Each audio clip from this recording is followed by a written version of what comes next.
Welcome to today's webinar, Second Chance Hiring in Your Community. I'm Cassie Zumbiel, Director of Workforce Initiatives for the Manufacturing Institute, and I'm so excited to have you all here today.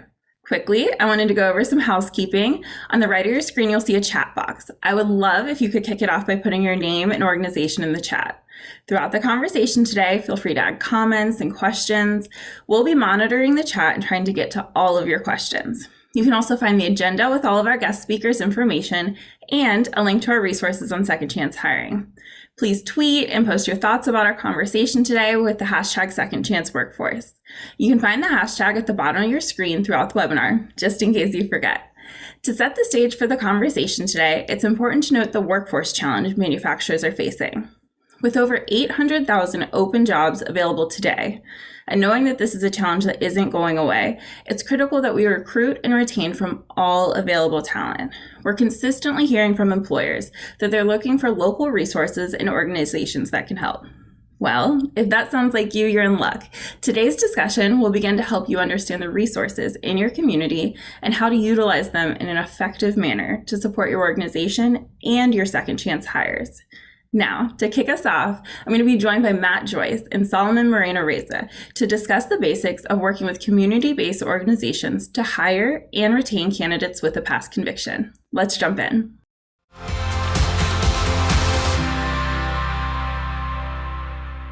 Matt and Solomon, thank you so much for being here today. Let's begin by setting the stage for the conversation today. Matt, what is the community-based partnership or organization? And give us some examples of the type of organizations that we're really discussing when we talk about community-based organizations. Thanks, Cassie. Yeah, nearly every community will have organizations that are supporting prison reentry and that are supporting workforce development.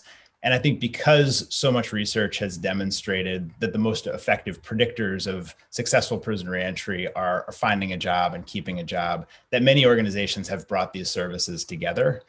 And I think begun to work more closely with employers and with candidates to help folks coming back from the justice system to get placed in jobs and sort of re-enter the workforce. Those organizations take a lot of shapes. Many of them are independent nonprofit organizations, but some might be your local state or county offices run through either corrections agencies or workforce agencies that are leading those programs. And I'd say there's a spectrum of ways that community organizations work with employers. Probably the most common is just preparing and referring candidates through a traditional application process and interview process. But other organizations might provide outsourced work crews for discrete projects for employers or provide temporary staffing services for those employers as well. That's great. It sounds like there's a lot of different options when thinking about community-based organizations. And Solomon, we know that since there's so many options, not all the partnerships are going to necessarily look high quality. Let's discuss what type of questions employers should be looking for when they are considering a partnership with a community-based organization for second chance hiring. Thanks, Cassie. You know, we confront this question a lot in our work supporting employers. And I'd say, first and foremost, we want to make sure that we're identifying community partnerships with organizations that have dedicated programming for justice-involved people and really understand the collateral consequences of the criminal justice system. Right? We certainly want to ensure that new employees are set up for success and that we're working with community organizations that have a strong track record for serving this population and supporting their short and long-term success. Second, we also want to look at the workforce development and job training offerings that a community partner provides to ensure that they have the ability and expertise to administer both soft and hard skills training before a candidate is ultimately referred to that employer. And lastly, I'll mention that we also look at the scale at which these community organizations are operating at to better understand whether a community partner has the capacity and volume of participants needed to adequately meet the hiring needs of a company. So these are only three metrics that we look at, but they're important considerations when identifying potential community partners. Yeah, and I know we do have a resource called the Community Partnership Scorecard. Tell us, how would a manufacturer utilize this in building a relationship with these community partners? Yeah, so that Community Partnership Scorecard was was developed with the explicit goal of supporting companies that want to be really intentional about building partnerships with community organizations. The rubric provides 8 to 10 success indicators that can help a company assess whether a community organization has the right set of qualifications to make a strong partner. It encompasses the 3 metrics that I already discussed, in addition to other important considerations, such as an organization's experience working directly with employers and just the overall quality of their program outcomes and evaluation efforts. I'd say one of the biggest values of this particular tool is that it provides companies with a standardized framework that allows them to review and compare community organizations in order to make really well-informed decisions about what potential partnerships might ultimately look like. That's great. I know that a lot of our manufacturers on the call today will find the community partnership scorecard to be really helpful. Now, I think it's important to set expectations. I think the number one question today that we'll have from most people on our webinar will be, how do I find an organization like this in my community? Where should manufacturers start? Yeah, it's a really great question. And since I know that the Center for Employment Opportunities is on this webinar today, I'll give a quick nod to them. So CEO has locations in 30 plus cities and has a really long history working with individuals exiting the criminal justice system to prepare them for long-term success in the workplace. Their model is extremely intensive and provides a lot of case management and support, which is very critical when working with the justice-involved population. There are other national groups as well that may be a good starting point to consider, such as Goodwill Industries, which has presence in hundreds of communities across the country. They will often have dedicated training programs and services for individuals who have been formerly incarcerated. And I'll also mention another good starting point is your local reentry councils and workforce agencies. These are the groups that are often comprised of an assortment of government and nonprofit organizations that are experts in this space. And because reentry work is so hyper local, it's really important to understand who the local actors and thought leaders are, and to get guidance from them about high quality community organizations to connect with. That's great. Solomon and Matt, you all have provided a great overview for our discussion today. Matt, before we jump in, what do you want to leave our employers with before they hear from some of our community partners up next? Yeah, I'd just share a few things that companies can do internally, even before starting these partnerships with community-based organizations. I think it's really helpful to have reviewed your own hiring practices and be able to communicate to the organizations that you'd work with if you have policies that might affect who can and can't be referred into your company. We always encourage employers to be as inclusive as possible with second chance programs. But I think the most important thing is just to set clear expectations with partners and avoid frustrations down the line. And then secondly, I'd say helping hiring managers and supervisors that'll be working with folks coming through second chance programs and community partners really understand the justice system as best as possible. There's lots of great resources, including on MI's website, to better understand the justice system and sort of the opportunities with second chance hiring. And I'd also send folks to SHRM's website as well. They have a great curriculum and a great set of resources that I think hiring managers can review and participate in before starting these programs. I think that's a great place to leave it. Thank you both so much for being here today. I hope that conversation that you just heard set the stage and got you excited about the opportunity of partnerships and the role of community-based organizations. As Matt mentioned, in almost every community, there will be a community-based organization that you can work with to help you recruit and retain individuals. I also want to reiterate that working with these organizations are a key to success in second chance hiring. Utilizing a community-based organization to identify who's ready for employment and to support individuals once they hired will assist both you and your employees. And as Solomon mentioned, your local workforce development board would be a great place to start. We at the Manufacturing Institute are also here to support you to find these local partners.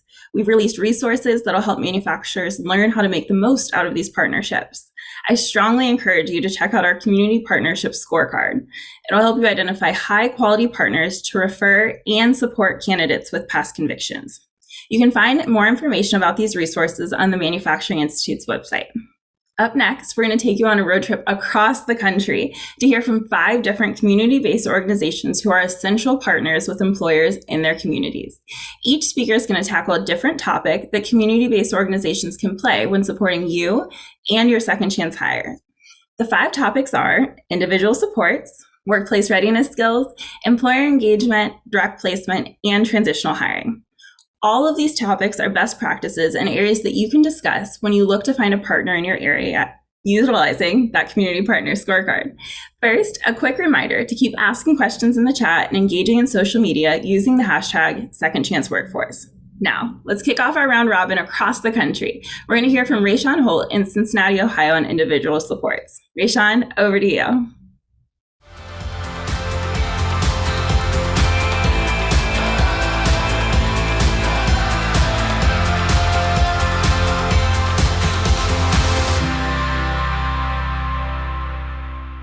Hello, my name is Rayshawn Holt, and I'm the Program Director of the Beacon of Hope Business Alliance at Cincinnati Works. Beacon of Hope is a nonprofit, an ecosystem, so to speak, of hiring partners, workforce development agencies, and social services support systems, all designed to be able to provide working opportunities to individuals working to overcome barriers in life, particularly the barrier of having a criminal background.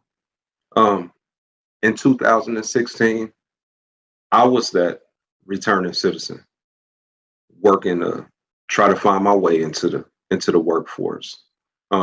Fortunately, I was able to access Cincinnati Works, and through Cincinnati Works, I found Nehemiah Manufacturing, a leader nationally in the space of second chance hiring. And by way of that company and that organization, I was able to springboard into the workforce. And to date, Beacon of Hope has been around since 2016. To date, we have effectively been able to place almost 1,000 people with criminal records into employment. It is our holistic approach to supporting this employment. I think that it kind of differentiates us from similar systems. We understand that sometimes getting a job can sometimes just create more barriers for folks. So we're very intentional about barrier removal, whether it may be transportation. That's the problem. Oftentimes, childcare is a huge issue, and other times, people just have things in their life that they're trying to work through, and sometimes they just need that support system to be able to help guide them along as they navigate a journey, a financial system, or industries which they have that they know nothing about, and we walk with them. And we hold their hand as they work to right the ship. I think about the young men and women who struggle through strifes that I don't even know if I could effectively survive. Men and women fighting through to overcome drug addiction. Fighting to rise up out of poverty, fighting the financial system to really become more educated and to be able to successfully navigate that system. Every day, we have multiple returning citizens in our county. It's been times where we've had years where we've had to up to 2,500 citizens return from some form of incarceration back to Hamilton County. It is our goal at Beacon of Hope to be able to provide long-term sustainable success for every single returning citizen in our county. It's a lot of work left to be done. We've been fortunate enough to enlist the help of hiring partners who are really in the fight to be more inclusive, really willing to provide these working opportunities to people and help put them on a pathway to a successful and healthy life. The potential for growth as far as pushing the movement forward nationally is exponential. And through the support of our partnerships, our community-based philosophy, we've been able to not only provide these opportunities, but we look forward to being able to provide many more. So now let's head over to Houston, Texas to hear from Brian Kelly on workplace readiness skills.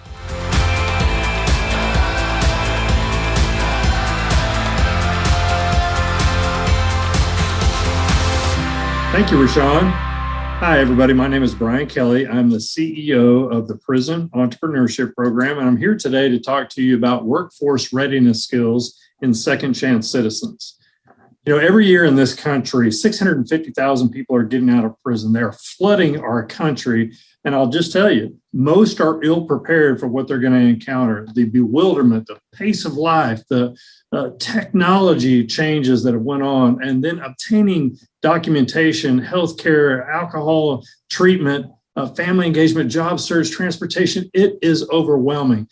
Arnold Ventures says that there are 44,000 barriers to entry for our returning citizens. And I want to tell you, most are not prepared for what they're going to encounter. It's overwhelming. They can't do it without some help. You know what happens? Well, in Texas, they're given $50 and a bus ticket. Now, I want to frame that $50, that's 5 meals to get your life in order. What happens? More often than not, it becomes discouraging. They're overwhelmed. They end up on our street corner with a sign that says anything helps. But guess what? Anything doesn't help. You know, let me tell you about what does help. The Prison Entrepreneurship Program has been in existence for 17 years, and we have raised the flag of entrepreneurship as a way to transform a life. And I'm going to tell you, our men in prison come running. They can see themselves, like Steve in this picture, as a second chance entrepreneur. They may not see themselves going to work in corporate America because there's so many barriers to reentry, but they can see themselves as a small business owner of creating their own jobs. And I'll tell you, that has worked out really well for us. But I'll tell you, it's not just entrepreneurship that's the key. So many people think if we just teach some business concepts, that's enough. That is not enough. Let me tell you where we start and where I think we differentiate from so many people. Character. It has to start with character with this population. And so we instill character. We instill our 10 driving values, things like integrity, accountability, wise stewardship, love, excellence, execution, things that this population is typically not done very well.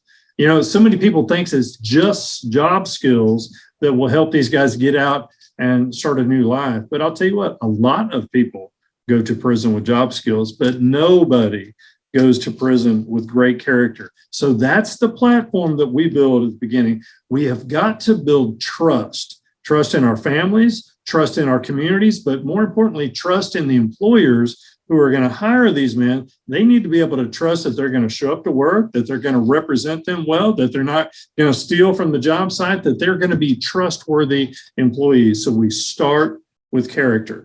Next up, community. Most of our men in prison have never been surrounded by people who are great role models, who show them how to live, how to be an honorable man. It takes professionals to groom up professionals. And so that's exactly what we bring to the table. We bring in successful businessmen and women, people who have been successful in business, successful in life, so they can train up our men to be that exact same.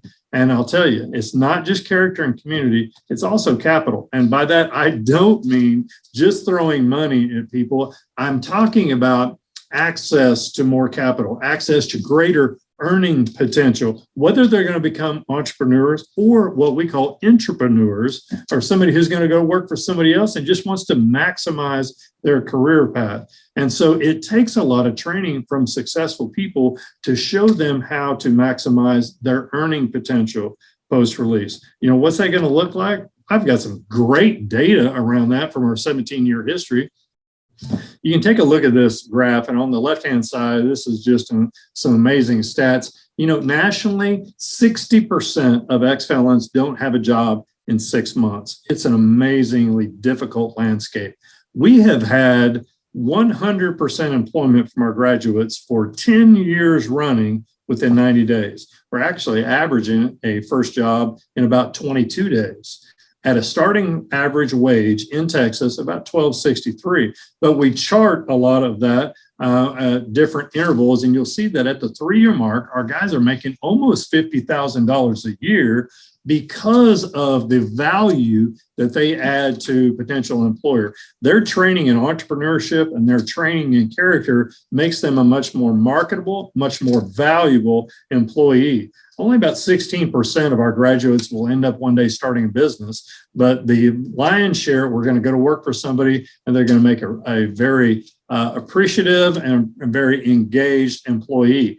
Incidentally, that translates to the right-hand side of my graph to stable housing. 42% of our graduates own their own home at the 3-year mark, and over 90% have stable housing because of their value that they add to an employer and the increased earning potential. Our recidivism rate is bar none. It's about 8% over our 17-year history because of this training in not just job skills, but life skills. Let me give you an example of what that looks like. This is James. James was homeless, actually, in the Houston area for about 2 years. He was addicted to many drugs, crack cocaine being one of them. He lived in a homeless shelter here in town. And one day his kids called him up and said, "Dad, we want to come and talk to you." So he went and told the executive director of the homeless shelter, "My kids are coming to get me. I'm going home." But that was not the case. His kids came to show up and said, "You're an embarrassment to us. We're ashamed of you. We don't want to have anything to do with you. That's it. Don't contact us anymore." Well, he spun out of control, ended up in prison, where he encountered prison entrepreneurship program. And we instilled in him character and accountability, integrity, leadership skills, and he just thrived in that environment. He became a leader for us on the inside. He became a leader for us in our housing opportunities post-release. He got a job with DHL, and they absolutely loved him because of his well-rounded skill set. He was trustworthy. He became a manager of the store, and then he became a district manager over several stores. He has since went back and finished his degree and started an HVAC business. And even more importantly, his daughters are back in his life. We have transformed a life through raising the flag of entrepreneurship and character training and teaching a well-rounded approach to life. It is not just job skills. It's a holistic approach that needs to happen. So I wanted you to get a better idea of what that looks like. It takes character assessment. It takes character development. It takes a full understanding of what's needed in a job site. It's not just about welding. It's not just about machine shop or anything else. The men need to learn what it's like to manage their lives. They've got to be able to manage family, their emotions, their transportation, their housing, their food. It's a very comprehensive problem. Is going to be a comprehensive solution. And so that's what we do at Prison Entrepreneurship Program. We do a lot more than just teaching entrepreneurship because it's a comprehensive problem. So that's what we do. Amazing results, amazing outcomes, data, metrics. Love what we're doing. We have had 2,700 graduates of our program. Well over 500 businesses started, amazing data around job placement and transform lives. Absolutely love what we're doing. I want you to hear some more from some other people who are doing some amazing things too. Let's head over to Bloomington, Minnesota and hear from Dwight at the Redemption Project.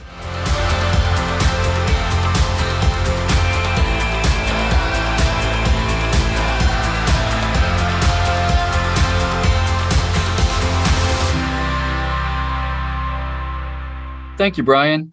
I'm Dwight Tostenson, the CEO of the Redemption Project.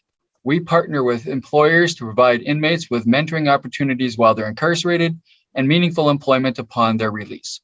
One of the benefits we provide our employment partners is that we separate the inmates who genuinely want to change their lives in the hope of a better future from those that don't want to change and are most likely to return to prison. Our goal is to make second chance hiring for our employment partners a positive experience and one they will want to repeat again and again.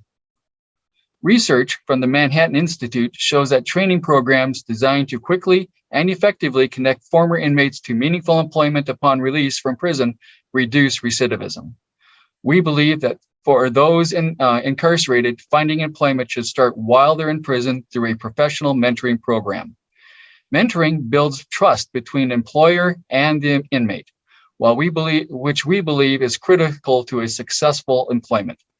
The importance of this element of trust is vital to a successful employment experience and cannot be overstated, which is why we have made it a central part of our program. Before I move on, I should define what we mean by mentoring. We're not asking our employment partners to be someone an inmate calls with a personal problem if they are in crisis or need someone to talk to. There are great organizations that provide these services and are focused on the emotional or spiritual aspects of the inmate's life. But that is not what we do. Everything in our program is focused on preparing the inmate for employment. The type of mentoring we ask our employment partners to engage in is a professional mentorship, where they discuss the industry the employer is involved in, the future prospects for those in the industry, the reason to come to work for the employer, reasons why the position the inmate would qualify for is important to the business, job descriptions, salary, benefits that may be available, and everything about employment right down to what they need to wear on their first day of work. These are natural and critical conversations of employment that are necessary to have so the inmate can come to work on his first day ready to work. Why is this important? Because along with your freedom, hope is the first thing that is lost when you enter prison. From the employer's side, mentoring reduces the risk of a bad hire and the associated costs. We reduce the risk of surprise for the employer or the new employee once the job offer is made and the former inmate is hired. The conversations we coach our mentors to have are pro-social and may be the first positive experience an inmate may have with an employer. Learning about an inmate as an individual while he is incarcerated communicates caring and respect for them as a person. Working with them to identify their goals, hopes, dreams for employment, and fears about what it will be like on the job builds trust and respect in both directions. This trust and respect that is developed during this time will pay dividends in the future in the form of loyalty, commitment, and longevity as an employee. To this point, you might think that our program is focused primarily on the inmate and preparing them for reentry back into society. And for the most part, you'd be correct. However, another part of our program is employer facing that is critical to the successful reentry of former inmates. We encourage management to make this an organizational-wide process that needs to be addressed at every level, from the C-suite to the line worker. Just as we encourage our inmates in their program to be transparent about their incarceration, we encourage mentor employment partners to be transparent and honest about their plans to engage in second chance hiring of those most affected by this decision. Management might view second chance hiring as a way to reach an untapped talent pool as a part of a strategic plan to fill an organization's need for employees. However, Human Resources Department, the middle management, supervisors, and line workers who will deal with the day-to-day issues that will determine the success of a second chance hiring program. We encourage our employment partners to engage everyone in their organization in making second chance hiring a strategic decision to fill employment needs. Building a positive, supportive organizational culture, which is open to those who have been incarcerated, is one of the keys to a successful program. One of the reasons this is so important is that it allows the organization to think through any policy changes that may be needed to provide accommodations necessary for a successful program.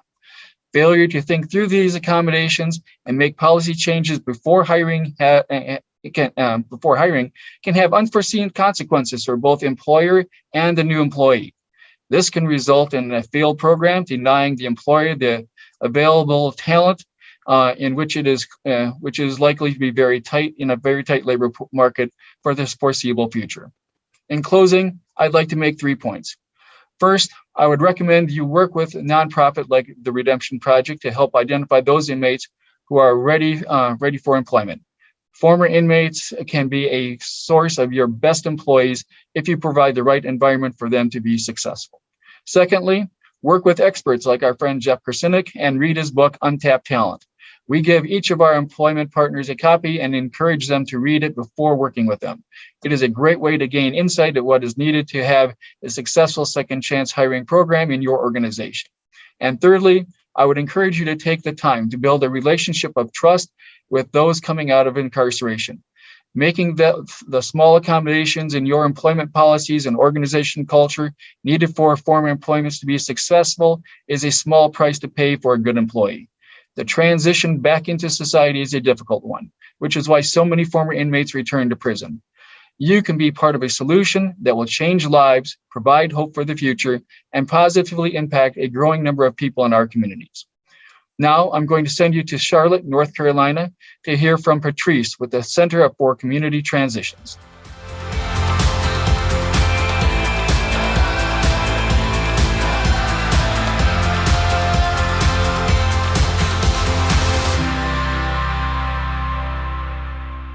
At CCT, we act as a third-party agency. Think staffing agency minus the markup, in the ways that we provide employers with recruitment, training, and retention supports through our collaborative direct hiring process. The difference is our talent pool is the justice-involved population, and while the talent pool is exclusive, our process is deeply rooted in inclusive practices that achieve results. Our job developer is the key contact between CCT and our employers in general. There are 5 steps that guide our direct placement process. Employer engagement.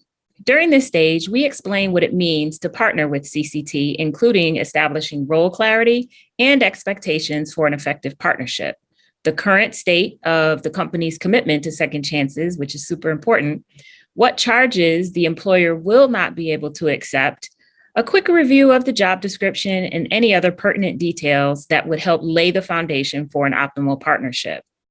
Step 2 is networking. All of our employers are invited to attend a weekly networking event where they can interact with CCT clients based on their needs and the skills and interests of our clients. During COVID, this happens virtually on Zoom, which includes industry-specific breakout rooms where more direct interaction can take place. Because of our 86% placement rate, oftentimes human resources and HR managers pick up the process from here, and our role shifts to that of like a recruiting coordinator to support the remaining stages of the employer's selection process, and sometimes even onboarding. The next step is screening. Part of the value proposition to employers in partnering with nonprofit agencies is our ability to consult on the do's and don'ts of screening and interviewing applicants with conviction histories.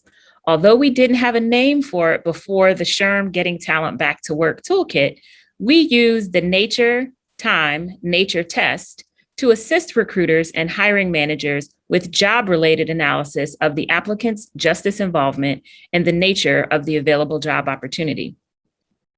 The next step is interviewing.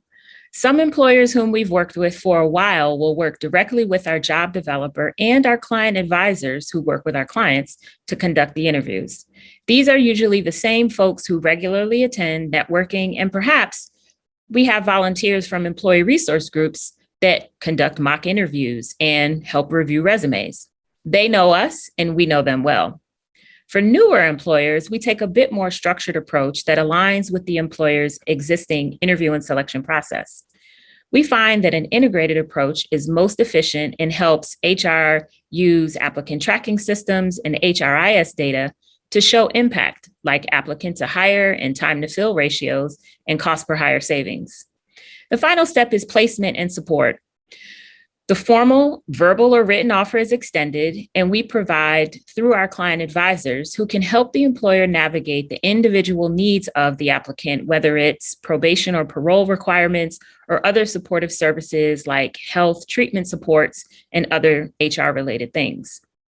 Bojangles is a CCT partner who collaborated with the North Carolina State Prison System and CCT to launch their program a few years ago. Candidates were identified before being released from prison, and they enrolled in our LifeWorks employment program upon release. Once they graduated from our program, Bojangles regularly attended networking, and they still do, and applicants were interviewed and many extended offers right at our networking events. This was all coordinated, conducted, and the initial participation was with Bojangles' Director of Recruiting. We've since brought on additional second chance employers that have adopted the Bojangles model as a best practice model as they begin to implement their programs. Now let's head over to Brittany Murray to hear about transitional hiring.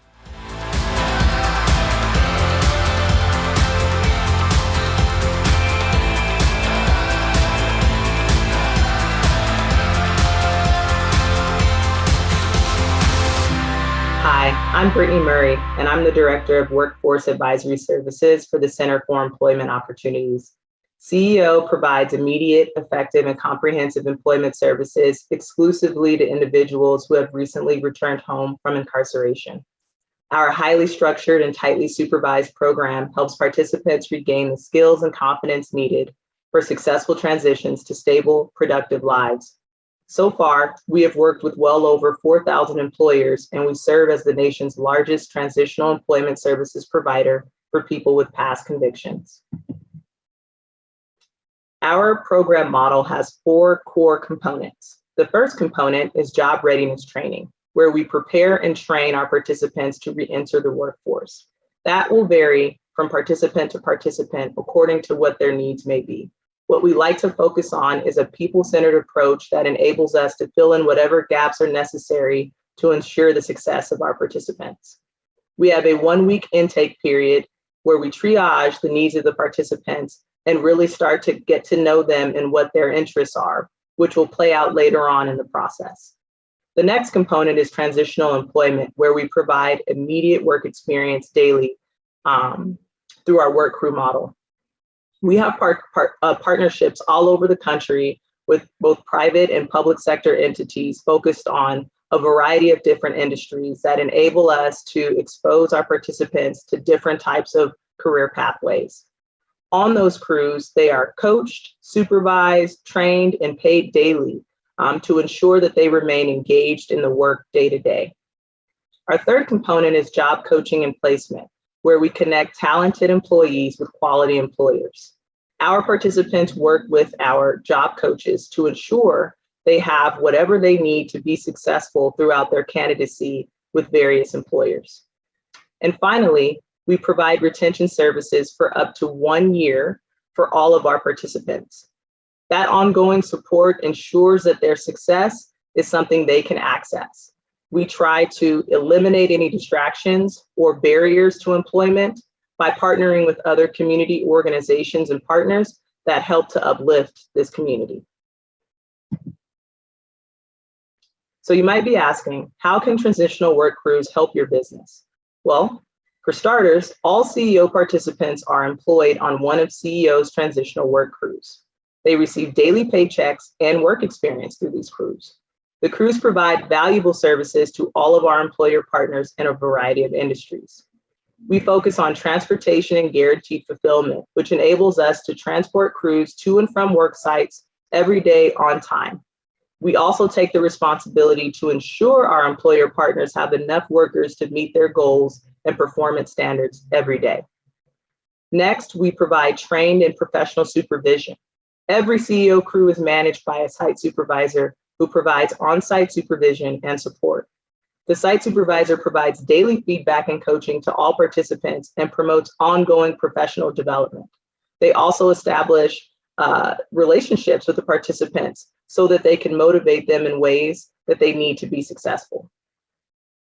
We provide flexible and responsive work crews, which enables us to tailor the amount and the work scope of the crew to the needs of the business. We recognize that some businesses have needs that seasonally change, and we want to make sure that we can provide the same quality of service and standard of excellence, regardless of what those needs may be.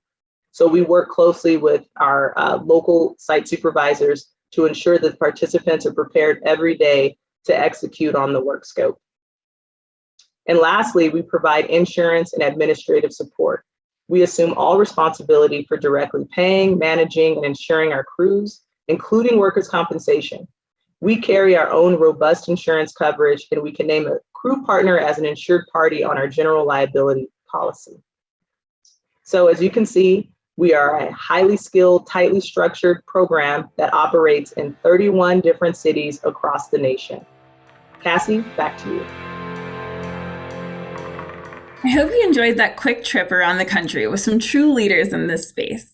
I want to reiterate that while a community-based organization can do a lot to support you as an employer, there must be a commitment and a level of engagement by the employer to set up individuals for success and retention. All of this work has to be a partnership and requires buy-in and leadership from the employer. I hope after hearing from a diverse group of organizations from across the country, your next thought was, that was great. Now what does this look like when it's implemented, and what are the possible outcomes? If so, you're in luck, because up next, you'll hear from Leslie Cantu with Toyota Tetsu, Texas, who'll discuss why they got engaged in second chance hiring and how they found success. Leslie, sending it over to you.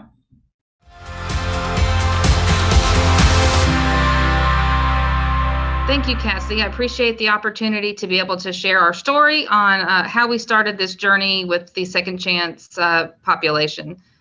In 2018, our company was struggling to find good candidates, and that was due to a lot of different reasons. One was due to the low unemployment rates in our state as well as in our city, and it was very difficult due to being a very tight job market. In addition to that challenge, we work out on a campus with our customer and other suppliers for that customer, and so it's extremely competitive with so many of us in the same area, trying to pull from that same talent population. In addition to that, we work in a rural area that has no city bus transportation system. And so that further limited our candidate pool to individuals that had reliable transportation on their own. So with so many different recruiting challenges, it became critical for us to look for alternative ways to recruit good candidates.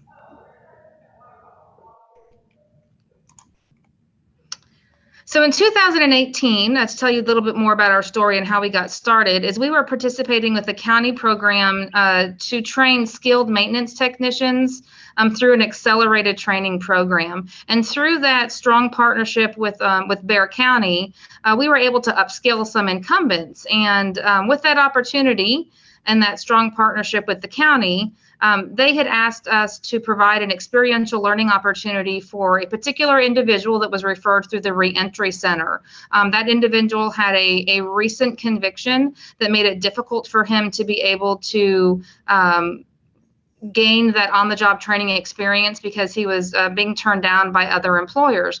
And so they did ask us to consider sponsoring him.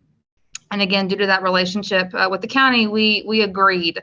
Of course, we had to work with our legal counsel because we had policies in place that typically would not allow us to be able to bring that individual in and hire him for a short period of time. But we worked with legal counsel. We modified and created some temporary policies to be able to bring him in. And we created a structured program. And so we had a great experience with this individual. He did an excellent job during the training program. And while he was training, we had an opening that became available, and that department manager was excited and wanted to give an opportunity to offer a job to this reentry candidate.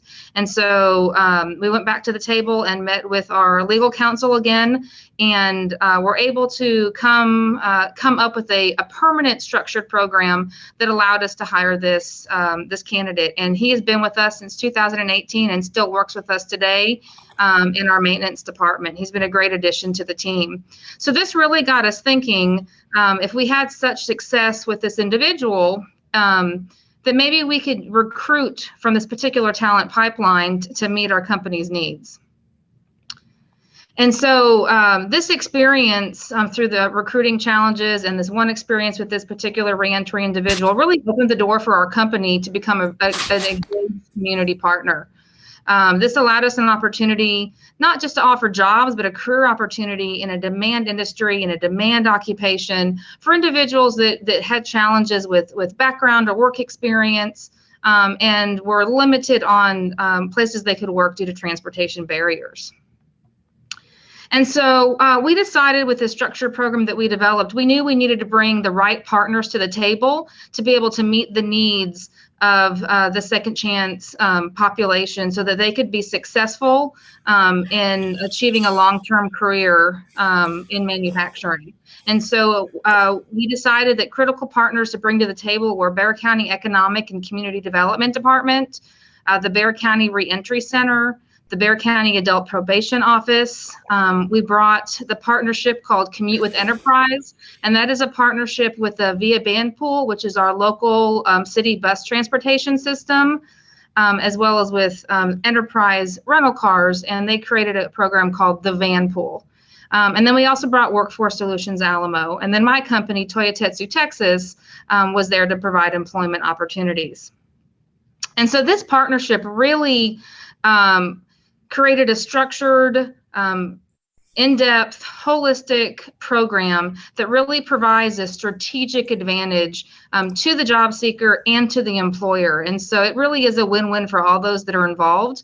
We brought to the table a unique approach to recruiting and to retention. So we are specifically targeting justice-involved individuals, and we're working with them to address any challenges they have to finding employment and to maintaining employment. And we do that through wraparound services. And so through this program, we were addressing challenges and barriers such as uniform assistance, providing them with steel-toed shoes and uniforms they needed to be able to start work day one, that transportation assistance through the Vanpool system, and then one of the critical pieces of regular on-site meetings with a success coach. That way, as challenges came about during their employment, that individual didn't have to resign or lose their job because of those challenges, but we could work together as a team to overcome issues to make sure that they were successful on the job.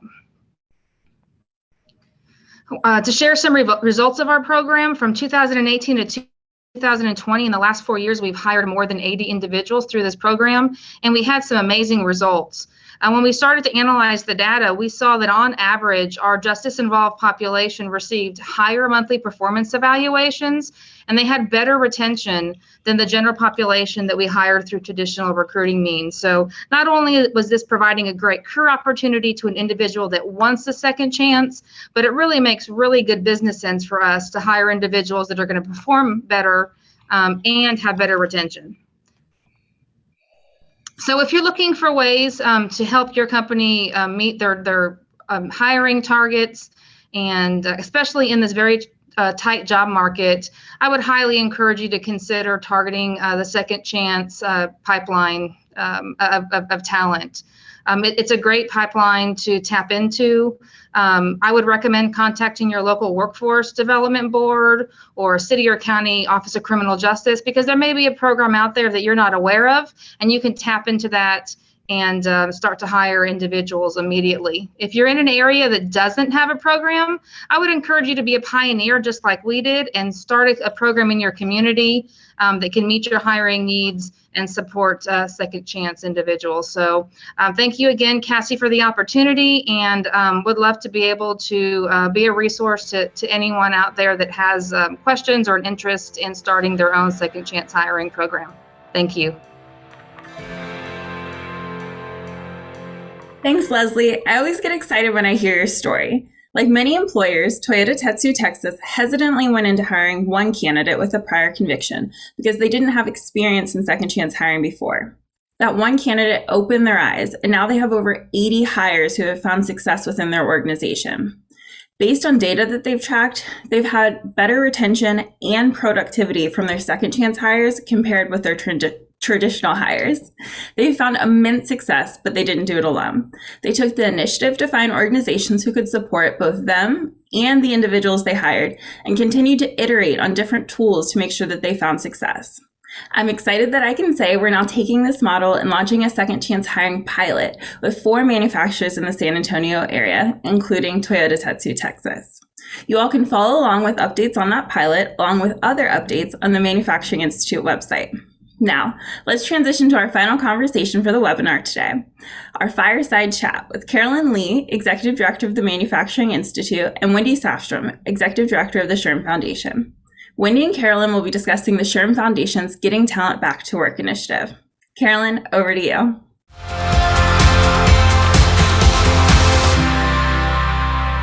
Wendy, thank you for joining us today. Throughout the conversation that we've had, we've heard from many community-based organizations about the role they play in assisting businesses in successful second chance hiring.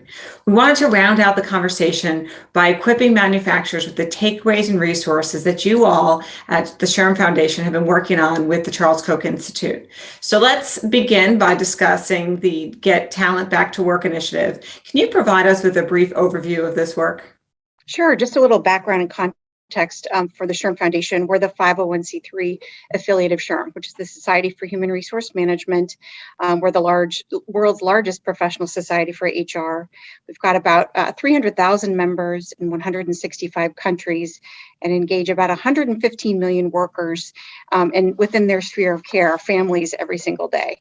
And one of the cornerstones of our programming is to help HR professionals activate DE&I strategies. And that is really by inspiring them to activate recruitment and retention efforts and to provide untapped pools of talent, individuals who are often underrepresented, misunderstood, and quite frankly, undervalued, with equitable opportunities to employment irrespective of industry sector.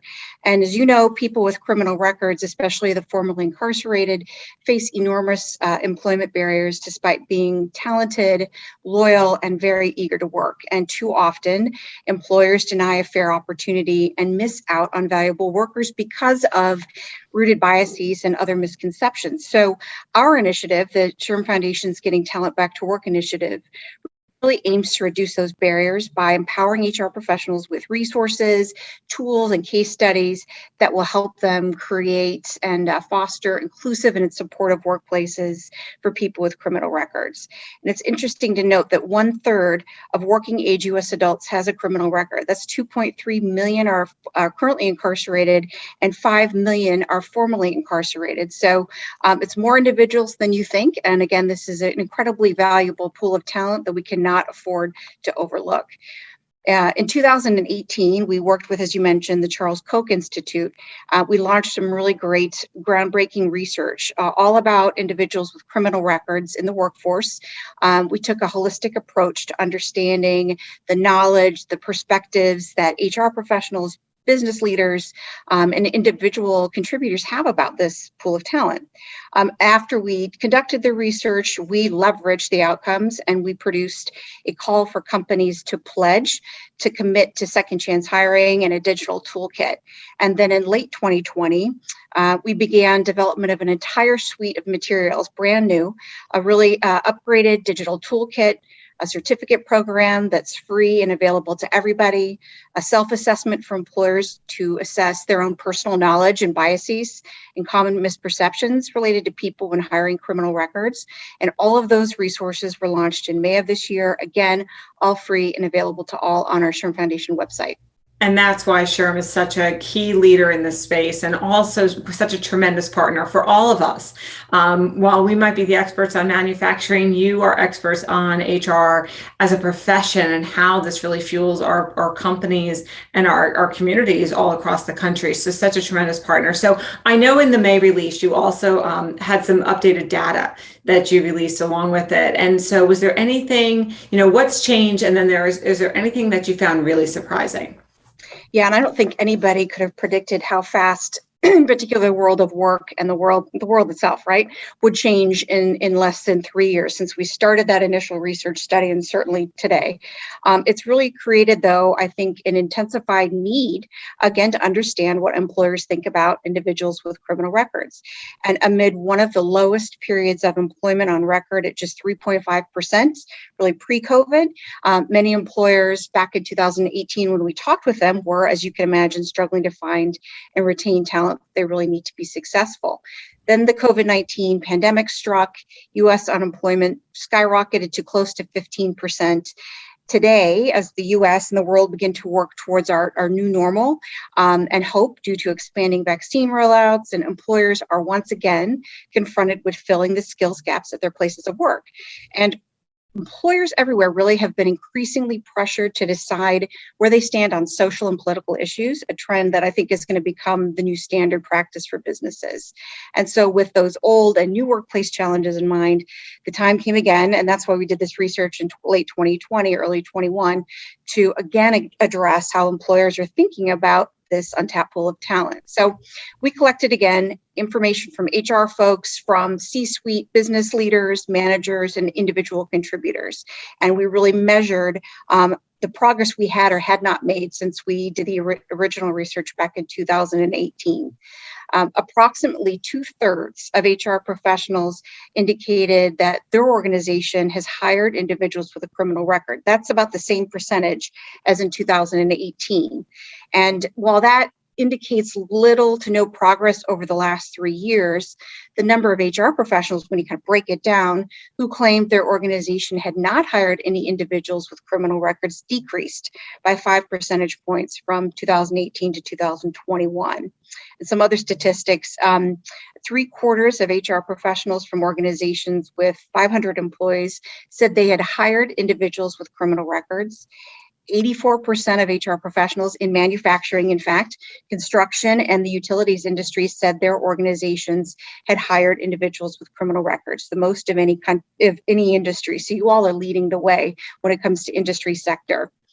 And then as with HR professionals, the percentage of business leaders who said their organizations had hired individuals with criminal records remained about the same. 41% of business leaders said their organizations had hired in 2021, up a little bit more slightly from 39% in 2018. And then finally, I would say, following the trend that we're seeing amongst HR professionals, the number of business leaders who said that their organization had not hired individuals with criminal records was 21%, down 8 percentage points from 2018. So the point is, we're making progress. I don't think we're anywhere as far along as we could or should be, but I'll tell you that the conversation, and certainly you know this, amongst hundreds of industry sectors, the Second Chance Business Coalition, certainly different industry associations, has been to really focus on this particular pool of talent. And I'm hoping that the numbers or the percentages of those who say they hire go up and those that they do not go down. Yeah, it's been really heartening to see the overwhelming interest throughout the manufacturing sector as we've launched this initiative, and Cassie and the team rolling this out. I mean, the calls come in every day, every week.